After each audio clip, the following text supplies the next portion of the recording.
Hello everyone, Kevin Skipper coming back today to talk about THR Advocacy. This will be the fifth in the THR Advocacy series, and I'm sorry it's been a few weeks since I've had a chance to record anything. I've been very busy planning the VCC event coming up in Pittsburgh next month in June.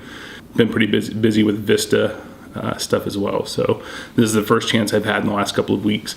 I'll try to do an update video soon on what's happened in different states across the country, and maybe I want to also incorporate some videos of what lawmakers are saying so that you can see what's going on around the country and how the theme, no matter where you're at in the United States, is common amongst lawmakers. But anyway, that'll be another video. Today I want to talk about what's called the human equation. And what I mean by the human equation is, what are we actually doing here with electronic cigarettes? What are we doing with these devices, with the technology and the innovation that are going into producing ever better devices as alternative to combustible tobacco? Some people might say they're making a lot of money. It's created a whole new marketplace, creating jobs, generating tax revenue for governments, both state and local, federal as well, via income tax. And while those things are true, it's not really at the heart of what I do anyway as an advocate for tobacco harm reduction. I was a smoker for 15 years. I knew that it would eventually at some point in my life kill me. And what I mean by the human equation is, how has this innovation, this invention, and the continual progress of innovation on this invention changed humanity so far? And what are the realistic implications of this invention?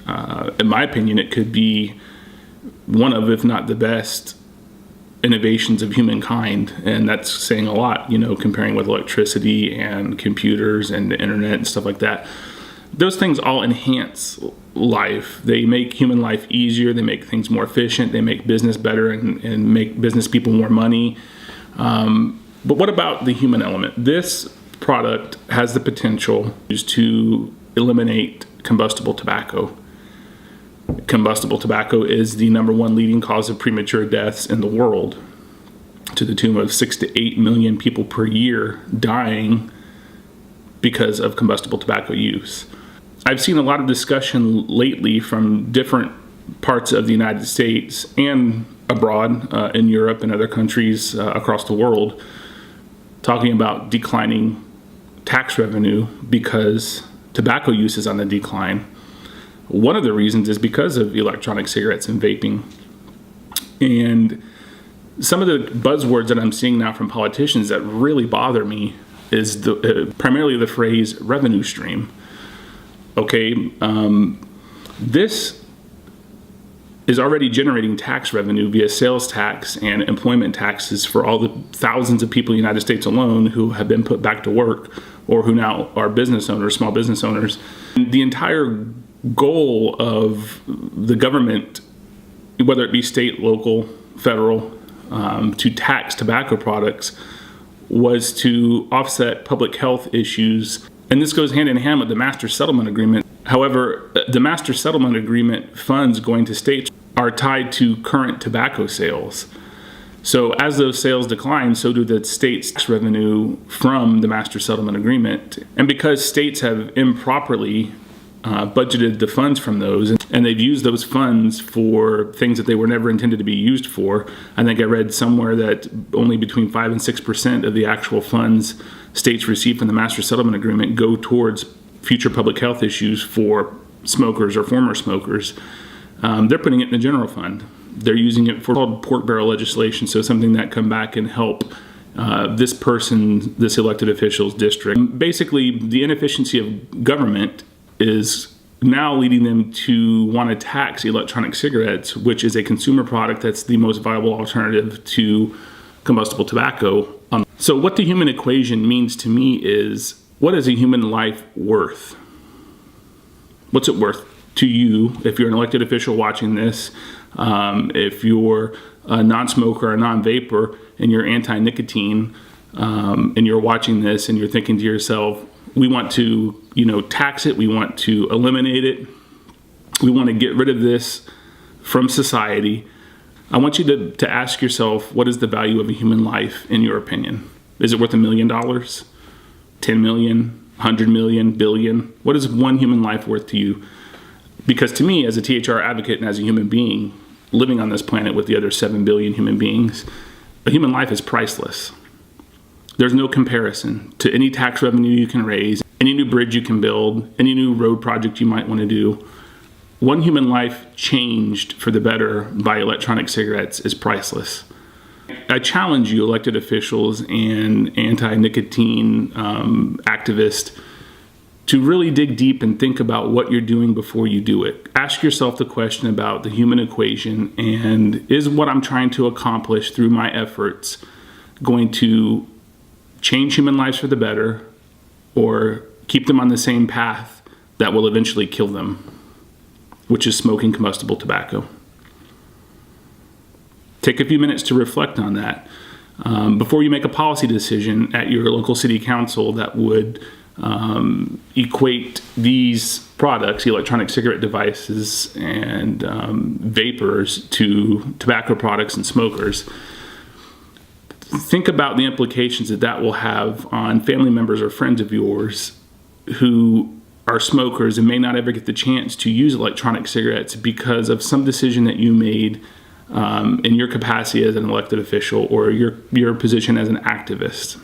Do you truly believe that smoking tobacco products is as harmful or more harmful than electronic cigarettes?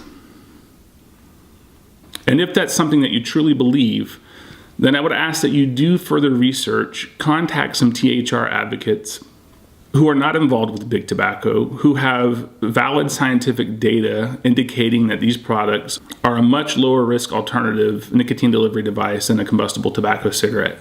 I think with education, you'll find that the human equation, more so than anything that you can think of as far as monetary value, tax dollars, anything like that, the human equation really matters as a human being.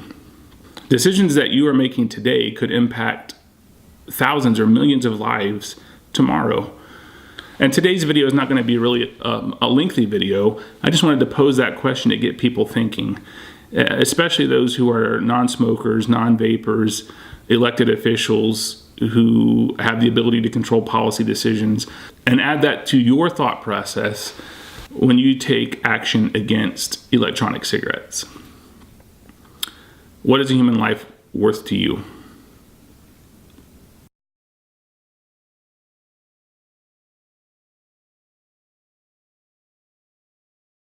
So really, that's the question I wanted to pose today. I hope you guys enjoyed the video. Please subscribe and share.